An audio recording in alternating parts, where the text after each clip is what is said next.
చూసే ముందు ఒక లైక్ కొట్టి జైశ్రీరామ్ అని కామెంట్ చేయండి. ఒక వ్యక్తికి అదృష్టం కలిసి రావాలన్నా లేదా దురదృష్టం పట్టాలన్నా మన ఇంట్లో ఉన్న కొన్ని వస్తువులే కారణమవుతాయి. మీ ఇంటికున్న దరిద్రం ఎప్పుడైతే వదిలిపోతుందో అప్పుడే మీ ఇంట్లోకి లక్ష్మీదేవి అడుగుపెడుతుంది. మీ ఇంటికున్న దరిద్రాన్ని దూరం చేసుకోవాలంటే మీ ఇంట్లో కొన్ని వస్తువులు పొరపాటున కూడా ఉండకూడదు. ఆ వస్తువులు ఏమిటో, ఈ నియమాలు ఎలా పాటించాలి అనే విషయాల గురించి ఇప్పుడు మనం తెలుసుకుందాం. ముందుగా ఈ వీడియోకి ఒక లైక్ కొట్టి మన ఛానల్ని సబ్స్క్రైబ్ చేసుకోండి. లైక్ కొట్టడం మాత్రం అసలు మర్చిపోకండి. ఇంటికి దరిద్రం పట్టడానికి ఎన్నో కారణాలు ఉంటాయి. చాలామంది ఇళ్లలో ఎక్కువగా పాత బట్టలు ఉంటాయి, అలాగే చినిగిన బట్టలు కూడా ఉంటాయి. ఇంట్లో పాత దుస్తులు ఉంటే మీ ఇంటికి అదృష్టం దూరమైపోయి దరిద్రం ఎల్లప్పుడూ వెంటాడుతుంది. కాబట్టి ఇంట్లో ఉన్న పాత బట్టలను ఎప్పటికప్పుడు తీసేయండి. వివాహమైన ఆడవారు గురువారం తలస్నానం, గురువారం బృహస్పతి రోజుగా పరిగణించబడుతుంది. కాబట్టి ఆడవారు గురువారం తలస్నానం చేస్తే తమ భర్తను అలాగే పిల్లలకు దురదృష్టం కలుగుతుంది. ఇంట్లో నలుపు రంగు బకెట్లు ఉండకూడదు. ఒకవేళ ఉంటే వెంటనే తీసి పడేయండి, లేకపోతే అప్పుల సమస్యలు పెరిగిపోతాయి. ఉదయం నిద్ర లేవగానే ఎదుటి వాళ్ల పాదాలు చూడకూడదు. అలా చూస్తే మాత్రం వారికున్న దరిద్రం మిమ్మల్ని వెంటాడుతుంది. అలాగే ఉదయం నిద్ర లేవగానే పొరపాటున కూడా అద్దంలో ముఖాన్ని చూసుకోకూడదు. ఉదయం నిద్ర లేవగానే అద్దం చూస్తే రోజంతా దరిద్రం వెంటాడుతుంది. ప్రతి నెలలో ఒక శుక్రవారం రోజున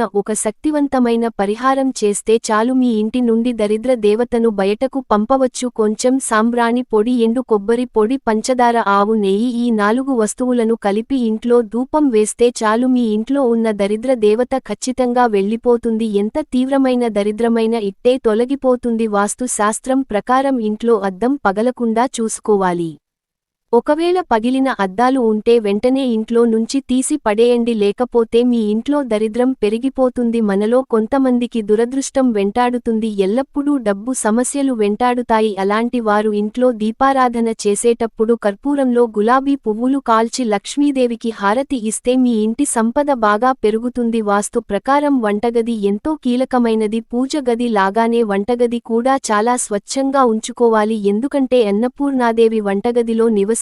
చాలామంది వంటగదిని మురికిగా ఉంచుకుంటారు. రాత్రి పూట ఎంగిలి పాత్రలను సింక్లో వదిలేస్తున్నారు. కానీ ఇలా ఎప్పుడూ చేయకూడదు. ఇలా చేయడం వల్ల మీ కుటుంబంలో గొడవలు పెరుగుతాయి. కాబట్టి వంట గదిని ఎప్పుడు శుభ్రంగా ఉంచుకోవాలి. మన పైన ఉన్న చెడు దృష్టిని తొలగించడంలో ఉప్పు బాగా పనిచేస్తుంది. కాబట్టి మీరు స్నానం చేసే సమయంలో బకెట్లో కొంచెం ఉప్పు కలుపుకొని స్నానం చేస్తే జాతకంలో దురదృష్టం తొలగిపోయి అదృష్టం పెరుగుతుంది. ఈశాన్య దిశలో అలాగే ఉత్తర దిశలో బరువైన వస్తువులను పెట్టకూడదు. ఈశాన్యంలో బరువైన వస్తువులు ఉంటే కుటుంబంలో గొడవలు పెరుగుతాయి. అలాగే ఉత్తర దిశలో బరువైన వస్తువులు ఉంటే ఆర్థిక సమస్యలు ఏర్పడతాయి. సాయంత్రం సమయంలో ఎలాంటి పనులు మొదలు పెట్టకూడదు. రాత్రి సమయంలో ఆడవారు తలస్నానం చేయకూడదు. అలా చేస్తే మీ భర్తకు కష్టాలు ఏర్పడతాయి. పూజ గదిలో ఉండే దేవుని విగ్రహాలు చాలా పవిత్రంగా ఉండాలి. విరిగిపోయిన దేవుని విగ్రహాలు ఉంటే మీ ఇంటి యజమానికి కీడు సంభవిస్తుంది. అలాగే పాతబడిన దేవుని చిత్రపటాలు కూడా ఎట్టి పరిస్థితుల్లోనూ పూజ గదిలో ఉండకూడదు. విరిగిపోయిన దేవుని విగ్రహాలు ఉంటే ప్రవహిస్తున్న నదుల్లో పడేయాలి. అలాగే పూజ గదిలో ఉండే దేవుని విగ్రహాలు ఒకటి కంటే ఎక్కువగా ఉండకూడదు. ఇలా ఉంటే మీ ఇంటికి వాస్తు దోషం ఏర్పడుతుంది. దిగిన చెప్పులను ఇంట్లో ఉంచకూడదు. అలాగే పాతబడిన చెప్పులు కూడా వేసుకోకూడదు. దీంతో లక్ష్మీదేవికి కోపం వస్తుంది. ఇంట్లో పాత చెప్పులు ఉంటే ఎవరికైనా దానం చేయండి లేదా ఇంటి నుండి బయట పడేయాలి, లేకపోతే జీవితాంతం దురదృష్టం వెంటాడుతుంది. ఇంట్లో టాప్లు లీకేజ్ ఉండకూడదు. మీ ఇంట్లో వృధాగా నీరు పోతే మీ డబ్బు కూడా ఖాళీ అయిపోతుంది. నీటిని ఎంత పొదుపుగా వాడుకుంటే అంత ఐశ్వర్యం మీ ఇంటికి చేరుతుంది. శని దోషాలతో ఇబ్బంది పడేవారు ఎడమ కాలికి నల్ల దారం కట్టుకోండి. జన్మజన్మల దరిద్రం తొలగిపోయి అదృష్టం వరిస్తుంది. నడుము భాగంలో నల్ల దారాన్ని ధరిస్తే విపరీతమైన అదృష్టంతో పాటు డబ్బు పరంగా బాగా కలిసి వస్తుంది.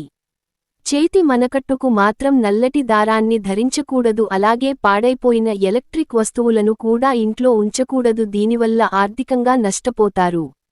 ఇక మనలో చాలామంది పనికిరాని వస్తువులను పెట్టుకుంటారు.